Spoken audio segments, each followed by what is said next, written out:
na boses kani-kanina lang, kundi ang basag na boses nito habang binabangungot. Patawad, papakasalanan ko di.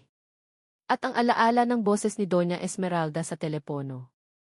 I want you to leak the information, make sure the deal collapses. Lika is incompetent. Biglang nag-iba ang lahat. Ang sakit ay napalitan ng isang malinaw na pag-unawa. Si Lika ay hindi galit sa kanya. Galit ito sa sarili. Galit ito sa mundo. At si Doña Esmeralda, ang tusong ahas, ay ginamit ang sakit na iyon para maghasik ng lason. Si Lika ay hindi isang kontrabida. Isa siyang biktima. At siya, si Ramon, ang pinakamadaling target para pagbuntunan ng lahat. Tumayo si Ramon. Isang bagong apoy ang nag-alab sa kanyang dibdib. Hindi galit kundi determinasyon. Hindi siya pwedeng sumuko. Hindi niya hahayaang sirain ni Esmeralda si Lika. Hindi niya hahayaang maniwala si Lika na kasalanan niya ang lahat. Mahal niya ang babaeng iyon, inamin na niya sa sarili niya, at ipaglalaban niya ito, kahit na itinaboy na siya nito. Kinabukasan, maaga siyang gumising.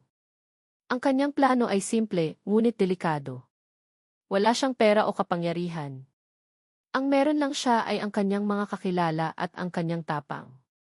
Ang una niyang pinuntahan ay si Mang Tony, isang datihang security guard sa Geese Tower na naging kaibigan niya noong minsan niya itong ginamot sa ospital dahil sa alta presyon. Nagkita sila sa isang maliit na karinderya malapit sa gusali. Mon, anak, kumusta ka na? Bati ni Mang Tony habang umiinom sila ng kapeng barako. Ayos lang po, Mang Tony. Maihihilingin lang po sana akong pabor, simula ni Ramon. Delikado po ito, pero para po ito sa tama. Ikinuwento niya ang kanyang hinala, hindi binabanggit ang pangalan ni Doña Esmeralda, ngunit sapat na para maintindihan ni Mang Tony. Hiniling niya kung maaaring masilip ang key footage sa mga araw bago ang insidente. Delikado yan, iho, nag-aalalang sabi ni Mang Tony. Pero utang ko sa'yo ang buhay ko. Sige, susubukan ko. Titingnan ko kung may mga kahina-hinalang bisitang pumasok sa opisina ni Ma'am Esmeralda. Ang pangalawang hakbang ang mas mahirap. Kailangan niya ng pruweba mula sa loob mismo ng sistema ng kumpanya. At iisang tao lang ang naisip niya, si Jomar, isang batang AK support staff na minsan niyang nakausap sa pantry ng mansyon. Isang tahimik at mukhang laging takot na binata. Inabangan niya si Jomar sa labas ng gusali pagkatapos ng trabaho nito. Jomar, tawag ni Ramon. Lumingon si Jomar, at nang makita siya nito, agad itong namutla. Kuya Mon, anong ginagawa mo dito? Akala ko di. Wala na ako sa mansyon, putol ni Ramon. Pero kailangan ko ang tulong mo. Dinala niya si Jomar sa isang madilim na eskinita. Jomar, alam kong takot ka. Pero alam ko ring mabuti kang tao. May alam ka ba tungkol sa pag-leak ng data ng Visayas Expansion? Nanginginig si Jomar. Kuya, wala po akong alam. Huwag niyo po akong idamay. Hindi kita idadamay. Poprotektahan kita, sabi ni Ramon, hinawakan ang balikat nito. Si Ma'am Lika ang sinisisi sa lahat.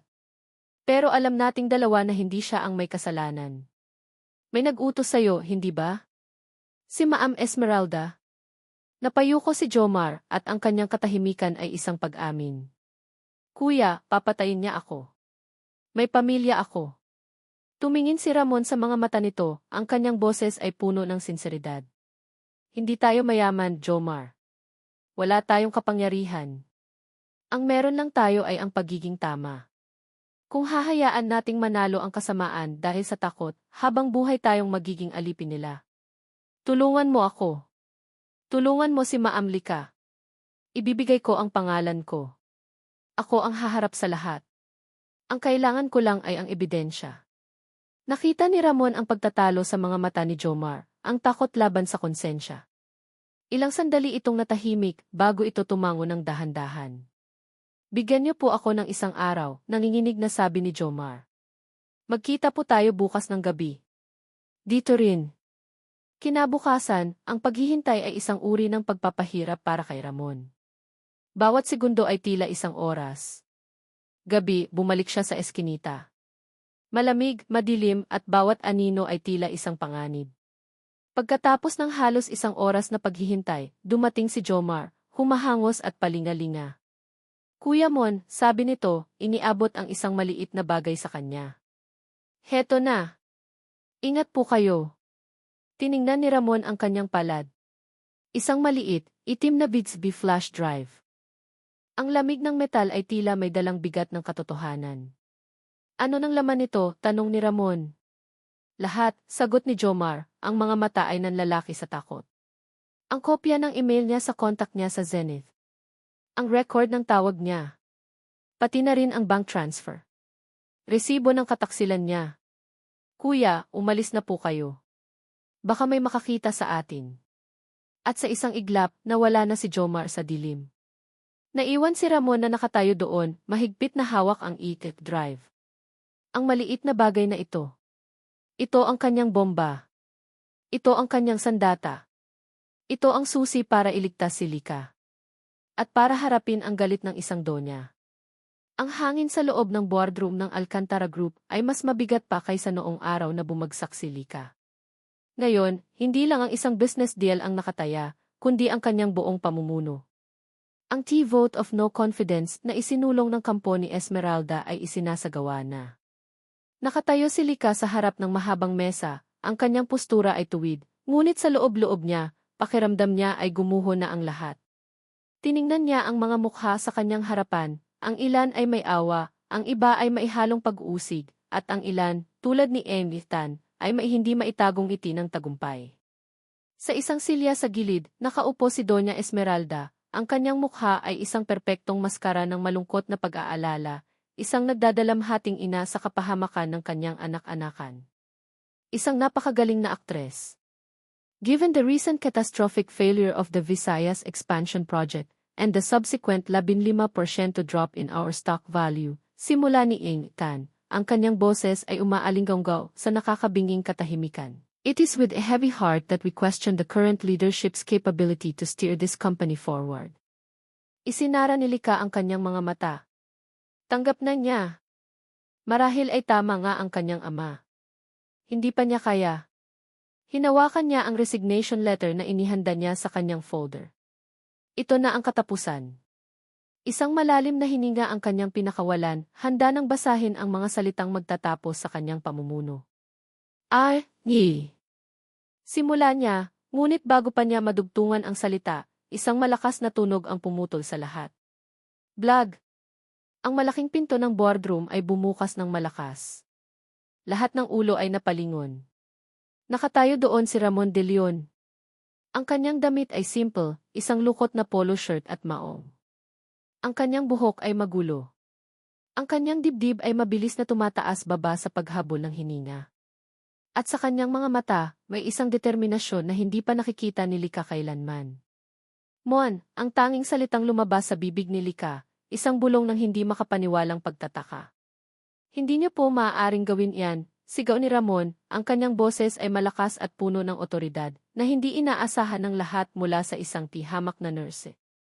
Sino ka para basta-basta na lang pumasok dito? Sigaw ni Amy Tan. Guards! Palabasin ang taong yan. Huwag, pigil ni Lika, hindi niya alam kung bakit, ngunit isang bahagi sa kanya ang nagsasabing kailangan niyang marinig ang sasabihin nito. Hindi pinansin ni Ramon ang komosyon. Naglakad siya ng diretso papunta sa mesa, kinuha ang ATV drive mula sa kanyang bulsa, at isinaksak ito sa laptop na konektado sa projector. May karapatan po kayong malaman ang katotohanan. Ang totoong dahilan kung bakit bumagsak ang deal. Sa isang iglap, ang screen sa likod ni Lika, na kanina lang ay nagpapakita ng logo ng ETH, ay nag-iba. Isang email. Isang audio file.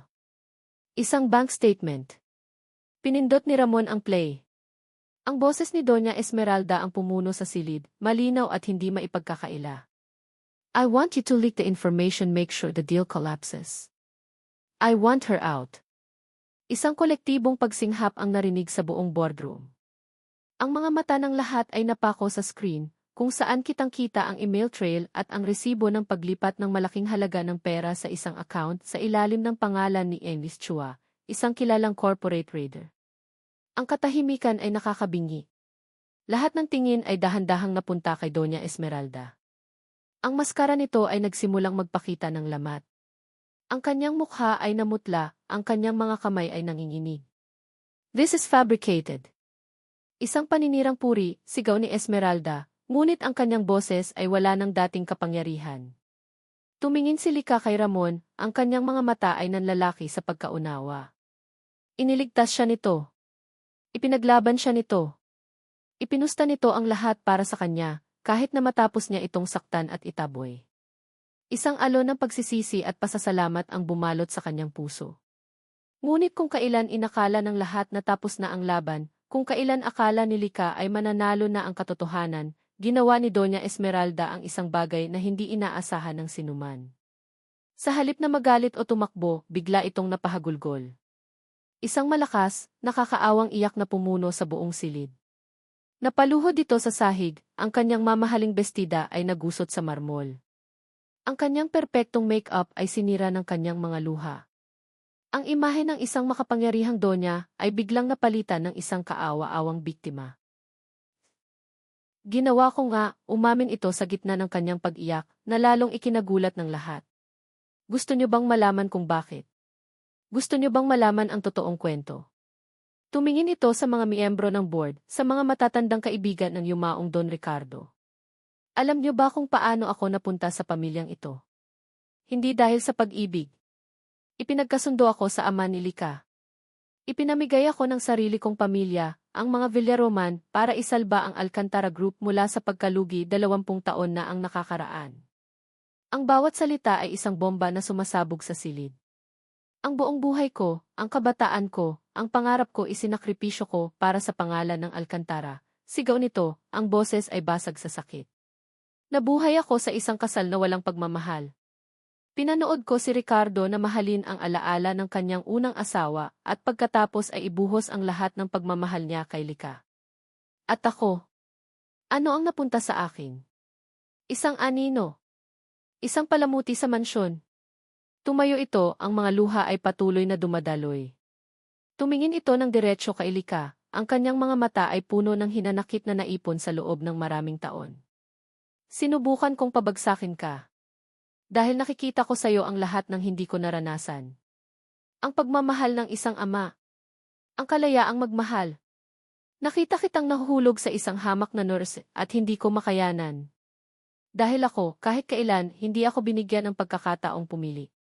Ang buong boardroom ay natigilan.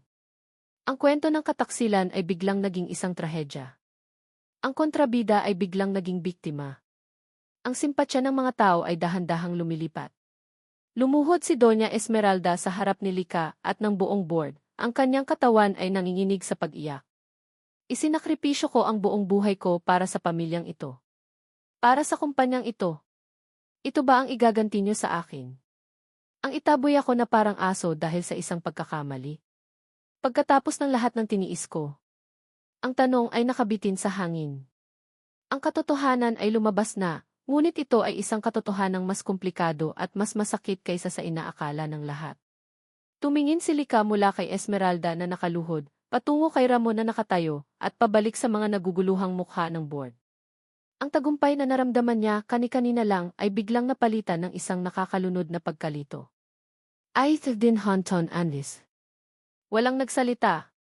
Ang tanging maririnig sa boardroom ay ang pigil na paghikbi ni Doña Esmeralda at ang ugong ng air conditioner. Ang pasabog na dala ni Ramon ay nasapawan ng isang mas malaki at mas emosyonal na pagsabog mula kay Esmeralda. Ang vote of no confidence ay nakalimutan na. Ang isyu ng kataksilan ay naging isang madramang kasaysayan ng pamilya. Sa huli, si Achoy Benitez, ang matagal ng abogado ng pamilya, ang bumasag sa katahimikan. I suggest we adjourn this meeting. We will reconvene to discuss this family matter privately. Isa-isang nagsitayuan ang mga miyembro ng board, ang kanilang mga mukha ay puno ng pagkalito at awa para kay Esmeralda. Inalalayan ni Eng Itan ang tumatangis paring ginang. Bago ito tuluyang umalis, isang tingin ang ipinukol ni Esmeralda kay Lika, isang tingin na hindi nagalit, kundi isang tingin ang tagumpay. Naiwan sa boardroom si Lika, si Ramon at si Achoy Benitez. Ang pakiramdam ng tagumpay na naramdaman ni Lika kanina ay parang buhangin na tinangay ng alon. Nawala. Ang natira ay isang mapait na lasa sa kanyang bibig. Lika, are you alright? Tanong ni Atty. Benitez. Umiling lang si Lika, hindi makapagsalita. De Leon, baling ng abogado kay Ramon. What you did was extremely brave. But also extremely reckless. You could have been sued for slander. Ginawa ko lang po ang tama, mahinang sagot ni Ramon, ang mga mata ay nakatuon kay Lika. Sa biyahe pa uwi, walang nagsalita sa loob ng kotse. Magkatabi sila ni Ramon sa likod, ngunit ang distansya sa pagitan nila ay tila mas malayo pa kaysa noong una silang magkita. Ang lalaking ipinagtanggol siya, ang lalaking sinaktan niya, ang lalaking nagligtas sa kanya, hindi niya alam kung paano ito haharapin. Ang pasasalamat ay nahahaluan ng hiya. Ang hiya ay nababalutan ng isang matinding pagkalito. Ang imahe ng kanyang ama ay nagbago sa kanyang isipan. Ang ama na kinilala niyang marangal at puno ng pagmamahal, siya ba ang parehong lalaki na pumasok sa isang kasal na walang pag-ibig para sa negosyo? Ipinagpalit ba niya ang kaligayahan ng isang tao para sa pera? Biglang gumuho ang pundasyon ng lahat ng kanyang pinaniniwalaan. Sino ang tunay na kontrabida? Si Esmeralda ba naman loloko, o ang ama niya na naging sanhi ng paghihirap nito? Pagdating sa mansyon, dumiretso si Lika sa kanyang kwarto. Sumunod si Ramon. Lika, mag-usap tayo, sabi nito, ang boses ay malumanay. Humarap si Lika sa kanya. Ano pa ang pag-uusapan natin, Mon? Natama pala siya. Na ang buong buhay niya ay isang kasinungalingan dahil sa pamilya ko. Dahil sa tatay ko? Hindi natin alam ang buong kwento, sabi ni Ramon. Pero narinig mo siya. Narinig ng lahat. Ang boses ni Lika ay puno ng pait. Tumingin siya kay Ramon, at sa kaguluhan ng kanyang isip, ginawa niya ang tanging alam niyang gawin kapag nasasaktan, ang manulak palayo. Siguro dapat umalis ka na muna. I need to think. I need to be alone. Nakita niya ang sakit sa mga mata ni Ramon, ngunit sa pagkakataong ito, may kasama itong pag-unawa. Tumango ito ng dahan-dahan. CJ. Pero Lika, tandaan mo, hindi ka nag-iisa. Kung kailangan mo ako, tawagan mo lang ako. Tumalikod ito at umalis. At sa kanyang pag-alis, naramdaman ni Lika ang isang matinding kalungkutan. Itinaboy niya ang nag-iisang taong kumampi sa kanya. Hindi siya makatulog. Ang kanyang silid ay tila kumikitid. Nagpasya siyang pumunta sa isang lugar na matagal na niyang iniiwasan, ang dating opisina ng kanyang ama sa loob ng mansyon. Mula nang mamatay ito, ipinasara niya ang silid na iyon. Napakabigat ng mga alaala. Ngunit ngayon, kailangan niya ng mga sagot. Kailangan niyang harapin ang multo ng kanyang ama. Ang alikabok ay manipis na bumabalot sa mga kasangkapan. Ang amoy ng lumang papel at tabako ay nanunuot pa rin sa hangin. Ang lahat ay nasa ayos, na tila naghihintay lang sa pagbabalik ng may-ari. Umupo siya sa malaking silyang katad sa likod ng mesa, ang silyang madalas niyang makitang inuupuan ng kanyang ama habang nagtatrabaho ito. Napatingin siya sa malaking portrait nito na nakasabit sa dingding. Ang mga mata nito sa larawan ay tila nakatingin sa kanya, nang uusig. Sino ka ba talaga, Papa? Sinimulan niyang buksan ang mga drawer ng mesa, hindi niya alam kung ano ang hinahanap. Mga lumang dokumento, mga ballpen, mga paper clips. Walang kahit anong personal. Nang akma na siyang susuko, napansin niya ang isang bahagyang gasgas sa ilalim ng mesa. Isang gasgas na tila hindi aksidente. Kinapa niya ito. May isang maliit na bukol. Pinindot niya ito at isang mahinang key-click ang kanyang narinig. Isang lihim na kompartimento sa gilid ng mesa ang bumukas. Sa loob, may isang maliit na kahon na gawa sa kahoy na nara, at sa ibabaw nito ay isang maliit at makalumang susi na may nakaukit na letrang isi. Biglang bumalik sa kanyang alaala ang isang pag-uusap nila ng kanyang ama noong bata pa siya. Papa, ano po yan? Tanong ng batang si Lika, tinuturo ang susi na nakasabit sa kwintas ng ama. Noon, hindi niya naintindihan. Akala niya ay isang biro lang iyon. Ngunit ngayon, kinuha niya ang susi mula sa kompartimento. Sa tabi nito ay ang kahon. Ang kahoy ay luma na, ngunit matibay pa rin. Tinitigan niya ang kahon. Ito ba ang kipusok ng kanyang ama? Ito ba ang pinakamahalagang kayamanan na sinasabi nito? Sa buong buhay niya, ang tanging alam niyang kayamanan ng mga Alcantara ay ang mga numero sa stock market, ang mga titulo ng lupa, ang mga gusaling nakatayo sa pangalan nila. Ngunit ang kahon na ito ay simple lang. Walang palamuti. Walang kintab. Isang takot ang gumapang sa kanyang dibdib. Takot sa kung ano ang maaari niyang matuklasan sa loob. Paano kung ang laman nito ay magpapatunay sa mga sinabi ni Esmeralda? Paano kung ang laman nito ay tuluyang wawasak sa imahe ng amang kanyang iniidolo? Para siyang nakatayo sa gilid ng isang bangin, at ang kahon na ito ang nag-iisang bato na maaari niyang kapitan o siyang magiging dahilan ng kanyang tuluyang pagkahulog. Sa isang iglap, naisip niya si Ramon. Ang tapang nito sa boardroom. Ang pagtitiwala nito sa kanya kahit na matapos niya itong saktan. Hindi natin alam ang buong kwento, sabi nito. Marahil ay tama ito. Kailangan niyang malaman. Kailangan niyang harapin ang katotohanan, gaano man ito kasakit. Ang kanyang mga kamay ay nanginginig habang kinukuha niya ang susi. Ang malamig na metal ay tila may dalang bigat ng 20 taon ng mga lihim at hinanakit.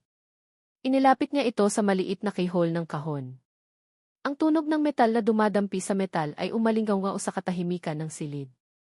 Pumikit siya sandali, humugot ng isang malalim na hininga, at dahan-dahang ipinasok ang susi sa seradura. Ang tunog ng pagpihit ng susi sa seradura ay tila isang malakas na dagundong sa loob ng tahimik na opisina. Para kay Lika, ito ang tunog ng pagbubukas hindi lang ng isang kahon, kundi ng isang pinto patungo sa isang nakaraan na hindi niya alam na umiral. Dahan-dahan niyang itinaas ang takip ng kahon na Nara. Ang kanyang puso ay kumakalabog ng napakabilis, na tila gusto nang kumawala sa kanyang dibdib.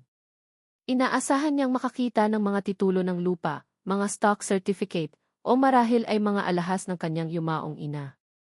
Ngunit ang laman ng kahon ay hindi kayamanan. Hindi pera. Ang bumungad sa kanya ay isang salansa ng mga lumang liham, ang mga sobre ay naninilaw na sa katagalan, ang mga sulok ay medyo nalukot na. Nakatali ang mga ito ng isang pulang laso na kupas na. Sa ibabaw ng mga sulat ay isang maliit at makapal na leather-bound journal. Ang amoy ng lumang papel at tuyong tinta ang humalimuyak mula sa kahon. Kinuha ni Lika ang salansan ng mga liham. Ang unang sobre ay naka-address sa isang pangalan na hindi niya kilala. Para kay Elena.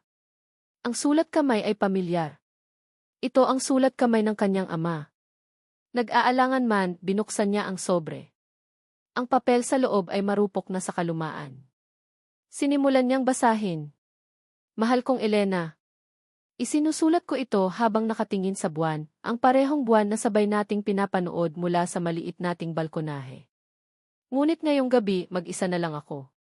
Ang bigat sa aking dibdib ay halos hindi ko na makayanan. Bukas, Elena, bukas ay ang araw na tuluyan na tayong paghihiwalayin ng tadhana. Bukas, ikakasal na ako sa kanya. Napahinto si Lika sa pagbabasa. Ang isya na tinutukoy ay si Esmeralda. At si Elena, sino si Elena? Nagpatuloy siya sa pagbabasa, ang kanyang mga mata ay mabilis na tumatakbo sa bawat salita. Ang mga liham ay isang koleksyon ng mga hindi na ipadala na sulat. Isang testimonya ng isang pag-ibig na ipinagkait. Si Elena ay ang totoong mahal ni Don Ricardo, isang simpleng guro na nakilala niya bago pa man malugi ang Alcantara Group. Sila ay nagmamahalan ng tunay, nagpaplanong magpakasal hanggang sa dumating ang krisis. Ang bawat liham ay puno ng sakit, ng pangulila, ng pagsisisi. Pinili ko ang tungkulin, Elena. Pinili ko ang pamilya. Ngunit sa pagpili ko, tinalikuran ko ang aking kaluluwa. Tinalikuran kita.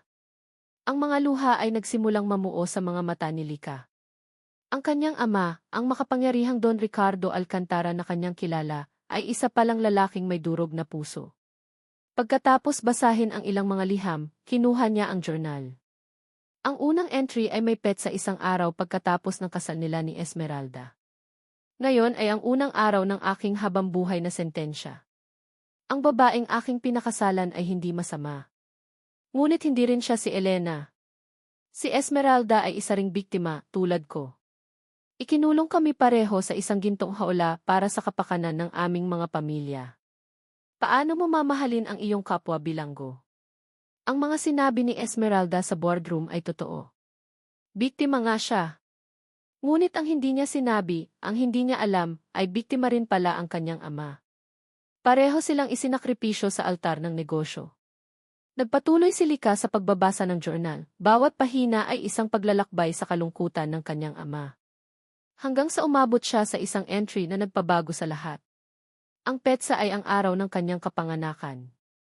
Isinilang na si Lika. Ang aking munting anghel.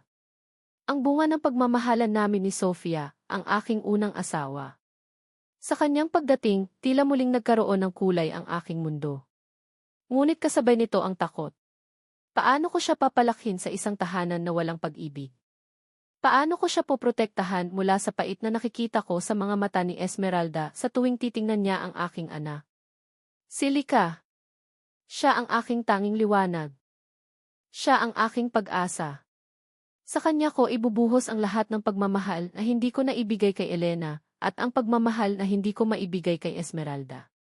Siya ang aking pamana. Hindi ang kumpanya, hindi ang pera. Kundi ang pagkakataong magmahal ng walang kapalit. Pangako, anak, poprotektahan kita. Sa puntong iyon, bumigay na si Lika. Napahagulgol siya ng malakas. Hindi luha ng galit o pagkadismaya. Kundi luha ng isang malalim at matinding pag-unawa. Ang lahat ng ginawa ng kanyang ama, ang pagiging istrikto, ang mataas na expectations, lahat pala iyon ay paraan niya para ihanda siya sa isang mundong alam niyang malupit. Ang pag-aaway nila bago ito mamatay ay hindi dahil sa pagkadismaya nito sa kanya, kundi dahil sa takot. Takot na baka matulad siya dito, na makulong sa isang buhay na hindi niya pinili. Ang bigat ng kasalanan na matagal niyang pinasan ay unti-unting nawala. Ang kanyang ama ay hindi namatay dahil sa galit sa kanya. Namatay ito na dala-dala ang sarili nitong mabigat na krus. At siya, si Lika, ang kanyang pinakamahalagang kayamanan. Pinunasan niya ang kanyang mga luha. Ang kalungkutan ay napalitan ng isang kakaibang kalinawan. Isang kalmadong determinasyon. Kinuha niya ang mga sulat at ang journal. Itinayo niya ang kanyang sarili, hindi na bilang isang naguguluhang anak, kundi bilang tagapagmana ng isang pag-ibig na isinakripisyo. Alam na niya ngayon ang buong kwento. At alam na niya kung ano ang kailangan niyang gawin. Kinuha niya ang kanyang telepono, ang kanyang mga daliri ay hindi na nanginginig. Hinanap niya ang pangalan ni Ramon sa kanyang contacts at pinindot ang call button. Nang sumagot ito sa unang ring, isang salita lang ang kanyang binitiwan, ngunit puno ito ng bigat at kahulugan. Moni. Lika. Ayos ka lang, ang nag-aalalang boses sa kabilang linya. Samahan mo ako, Mon, sabi niya, ang kanyang boses ay kalmado ngunit may diin. Kailangan kong tapusin ito. Ang malawak na sala ng mansyon ng mga Alcantara ay nababalot sa isang mabigat na katahimikan. Nakaupo si Doña Esmeralda sa isang silyang estilong Luis Elce. Ang kanyang postura ay muling nagbabalik sa dati nitong pagiging matikas, ngunit ang pamumugto ng kanyang mga mata ay hindi maitatago. Inaasahan niyang darating si Lika para makipag-areglo, para magmakaawa, o marahil ay para mag-alok ng pera para sa kanyang pananahimik. Inihanda na niya ang kanyang sarili para sa isang negosasyon. Nang bumukas ang pinto, pumasok si Lika. Ngunit hindi ito nag-iisa. Nasa likod nito si Ramon, ang presensya nito ay tahimik ngunit matatag, isang aninong nagbibigay ng suporta. Nagbago ang ekspresyon ni Esmeralda nang makita si Ramon. Isang kislap ng galit ang muling sumilay sa kanyang mga mata. Anong ginagawa ng lalaking iyan dito? Hindi ba't pinalayas mo na siya? Hindi pinansin ni Lika ang tanong. Sa halip, lumapit siya, hindi sa pagiging agresibo, kundi may isang kakaibang kalmadong hindi pa nakikita ni Esmeralda sa kanya kailanman. Sa kanyang mga kamay, dala niya ang lumang journal ng kanyang ama. Nandito kami para mag-usap, Tita Esmeralda, sabi ni Lika, ang kanyang boses ay pantay at walang bahid ng galit. Tumawa ng mapakla si Esmeralda. Mag-usap? Tungkol saan? Tungkol sa kung paano mo ako palalayasin sa pamamahay na ito na wala man lang akong daladala? Pagkatapos ng lahat ng sakripisyo ko. Hindi, sagot ni Lika. Tungkol sa sakripisyo niya. Itinuro ni Lika ang malaking portrait ni Don Ricardo na nakasabit sa dingding sa pagitan nilang dalawa. Ang kanyang ama, nakangiti sa larawan, tila isang tahimik na saksi sa lahat. Napakunot ang noo ni Esmeralda, hindi maintindihan ang tinutukoy ni Lika. Binuksan ni Lika ang journal. Ang kanyang mga kamay ay hindi nanginginig. Ang kanyang boses, nang magsimula siyang magbasa, ay malinaw at puno ng damdamin. Ngayon ay ang unang araw ng aking habambuhay na sentensya, simula ni Lika. Ang babaeng aking pinakasalan ay hindi masama. Ngunit hindi rin siya si Elena. Si Esmeralda ay isa ring biktima, tulad ko. Ikinulong kami pareho sa isang gintong hawla. Sa bawat salitang binabasa ni Lika, ang maskara ng katigasan sa mukha ni Esmeralda ay unti-unting nababakbak. Ang mga mata nito ay nanlalaki sa gulat. Ang bibig nito ay bahagyang nakaawang. Hindi niya inaasahan ito. Ang kwento na akala niya ay siya lang ang nakakaalam, ang sakit na akala niya ay siya lang ang nagdurusa, ay nakasulat pala sa pananaw ng lalaking kinamuhian niya sa loob ng 20 taon. Nagpatuloy si Lika sa pagbabasa, pinipili ang mga entry na naglalarawan sa kalungkutan at pag-iisa ni Don Ricardo. Binasa niya ang tungkol sa pait na nararamdaman nito sa tuwing may okasyon ang pamilya, ang pagkukunwari sa harap ng publiko. Binasa niya ang tungkol sa gabi kung kailan narinig nitong umiiyak si Esmeralda nang mag-isa sa hardin, at ang tanging nagawa lang niya ay ang manatili sa dilim dahil alam niyang wala siyang karapatang mag-alok ng anumang aliw. Nang binabasa ni Lika ang mga salitang iyon, naramdaman ni Esmeralda ang pagbabalik ng mga alaala. Ang mga gabing iyon. Ang kalungkutan. Ang pag-iisa. Sa huli, isinara ni Lika ang journal at inilapag ito sa mesang salamin sa kanilang pagitan. Tumingin siya ng diretso sa mga mata ni Esmeralda, hindi na bilang isang kaaway, kundi bilang isang kapwa-taong nakakaunawa. Pareho lang kayong biktima, Tita Esmeralda, sabi ni Lika, ang kanyang boses ay malumanay na. Biktima kayo ng tungkulin ng pamilya ng pera. Ang pagkakaiba lang, natagpuan niya ang kanyang liwanag sa akin. At ikaw, ang liwanag na hinahanap mo ay naging anino ng galit at hinanakit. Hindi totoo yan.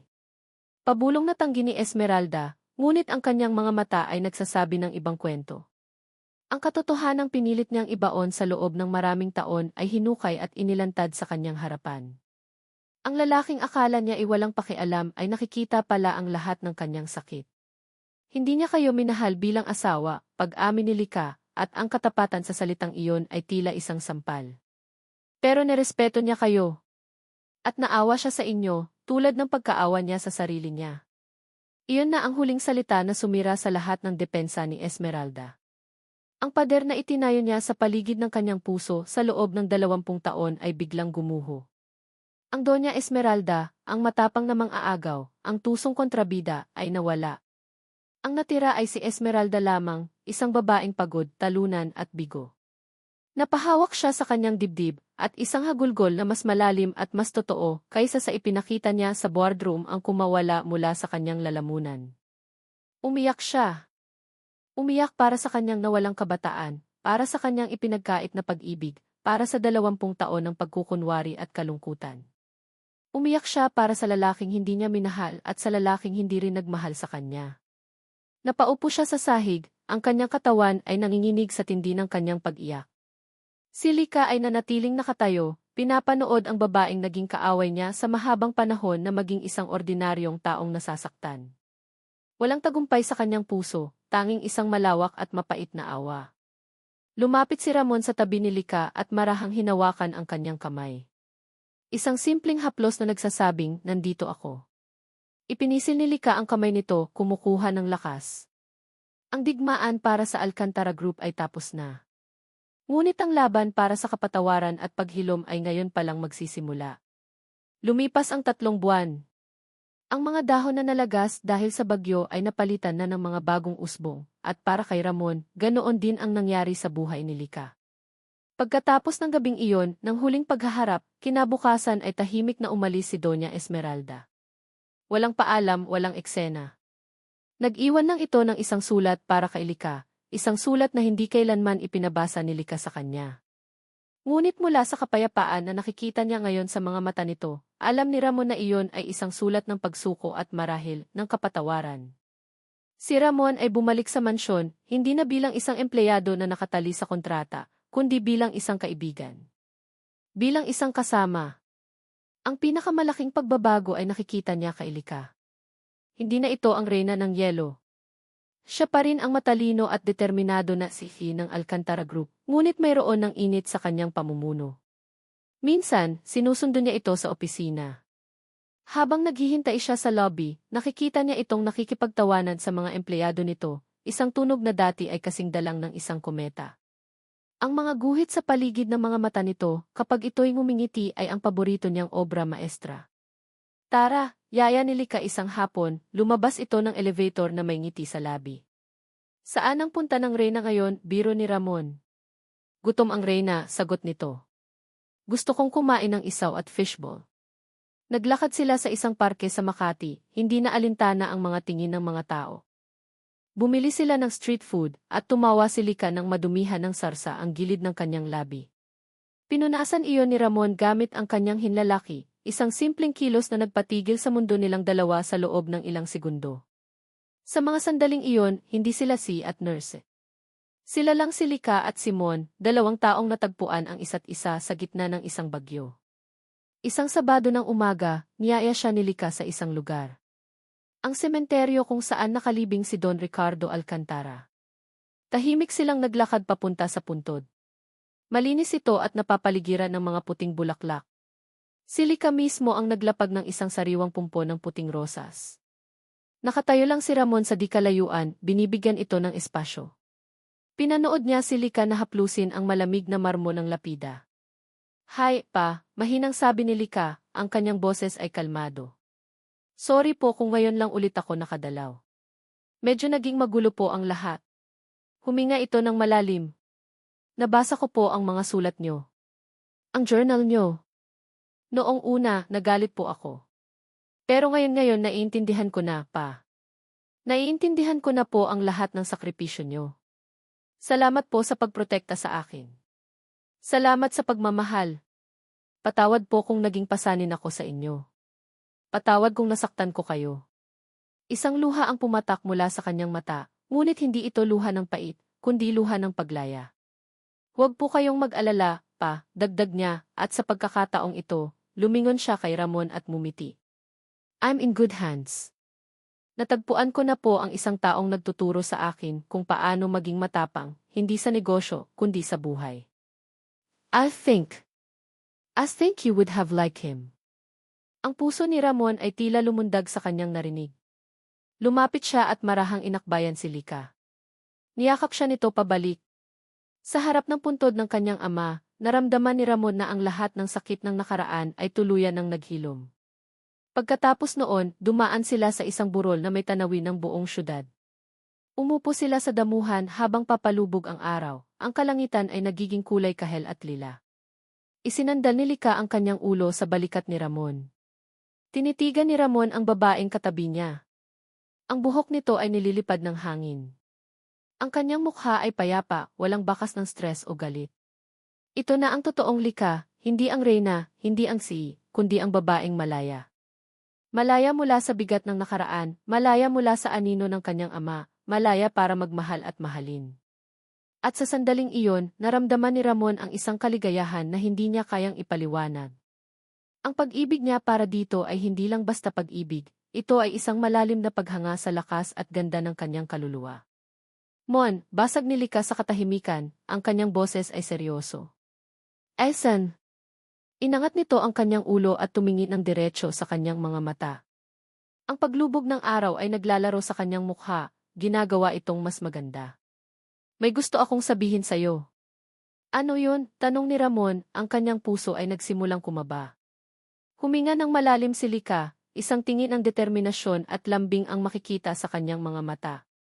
Mon, gusto kitang maging kasama sa buhay. Napatitig si Ramon, naghihintay. Hindi bilang nurse ko, paglilinaw nito, ang bawat salita ay may bigat at katapatan. Kundi bilang kapareha ko. Meeting adjourned. Iyon ang mga salitang binitiwan ni Lika Alcantara, kasabay ng isang ngiti. 5:00 pa lang ng hapon. Dati, ang mga meeting niya ay umaabot hanggang gabi, hanggang sa ang tanging ilaw na lang sa buong palapag ay ang nagmumula sa kanyang opisina. Ngunit ngayon, iba na. Ma'am Lika, may tumatawag po si Watanabe for a follow-up, sabi ng kanyang assistant na si Sandra, humahabol sa kanya sa pasilyo. Tell him I'll call him tomorrow, Sandra, sagot ni Lika, hindi man lang binabagalan ang paglakad. I have a very important appointment. An important appointment, ma'am, nagtatakang tanong ni Sandra. Wala namang nakasulat sa kanyang schedule. Umiti si Lika. Yes.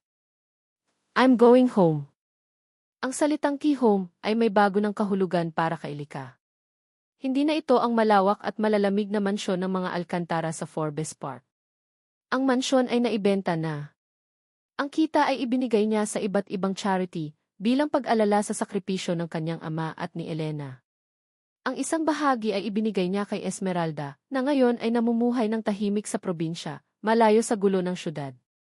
Ang tahanan niya ngayon ay isang modernong condominium unit sa Rockwell, sapat lang ang laki para sa 2 tao.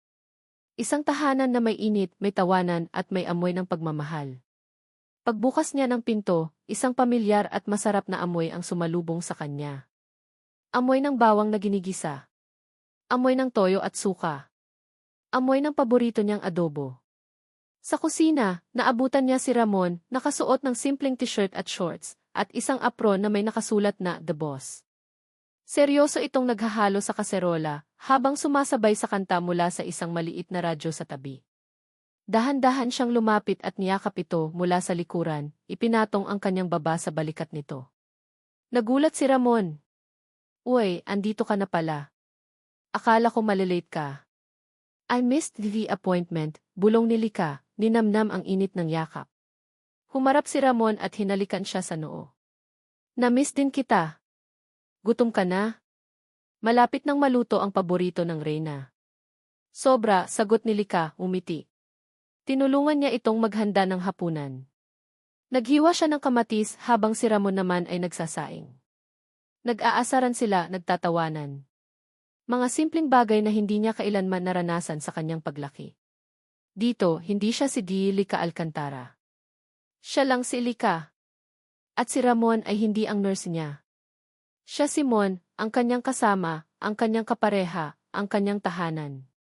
Habang kumakain sila sa kanilang maliit na dining table, na may tanawin ng mga kumikinang na ilaw ng syudad, hindi maiwasan ni Lika na isipin ang lahat.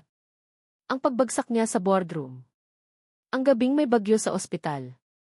Ang mga lihim. Ang sakit. Ang pagpapatawad.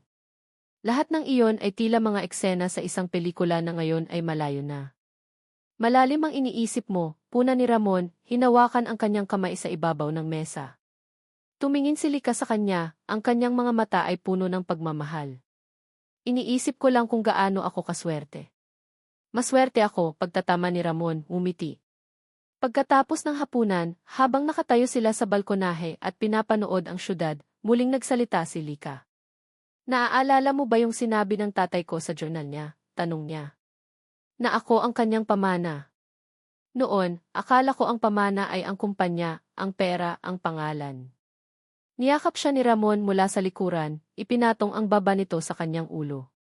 Ngayon, naiintindihan ko na, patuloy ni Lika, ipinatong ang kanyang mga kamay sa mga braso ni Ramon na nakayakap sa kanya. Ang tunay na pamana na gusto niyang iwan sa akin, ay hindi ang mga bagay na iyon. Ito, yon. Itinaas niya ang kamay ni Ramon at hinalikan ito. Ito. Ang kalayaang pumili. Ang kalayaang maging masaya. Ang kalayaang magmahal. Ito ang tunay na kayamanan. Tumingin siya sa mga bituin sa kalangitan. Alam niyang sa isang lugar doon, nakangiti ang kanyang ama. Hindi dahil sa tagumpay ng Alcantara Group, kundi dahil sa wakas, ang kanyang pinakamamahal na anak ay natagpuan na ang sarili nitong kaligayahan. Sa wakas, natagpuan na niya ang kanyang tunay na tahanan.